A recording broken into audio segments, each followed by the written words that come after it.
سارے کام ہم کر رہے ہیں، ٹائم نکل رہا ہے، دوستوں کے ساتھ ملاقاتیں ہو رہی ہیں، خوش گپیاں جاری، تو کیا وجہ ہے قرآن پاک ہمارا مہینے میں ایک دفعہ ختم کیوں نہیں ہوتا؟ درود پاک کی مجالس ہم قائم کیوں نہیں کرتے؟ ہم کیوں نہیں اپنے آپ کو تھوڑا سا وقت دیتے؟ کیوں نہیں ہم اپنی روحانی زندگی کو آباد کرنے کے لیے تھوڑا سا آگے بڑھتے؟ کیوں نہیں وظائف پابندی سے پڑھتے؟ کیوں فجر سے تھوڑا پہلے ہماری آنکھ نہیں کھلتی؟ غافلوں والی زندگی نہ گزارے، ورنہ یاد رکھیں ہماری آنکھ اس وقت کھلتی ہے جب آنکھ بند ہونے کا وقت آ جاتا ہے۔ اس وقت آنکھ کھولیں گے تو اس کا فائدہ کوئی نہیں ہوگا۔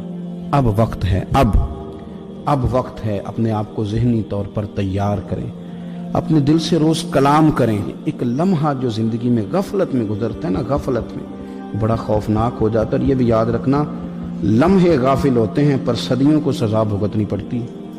لمحوں نے خطا کی تھی، صدیوں نے سزا پائی۔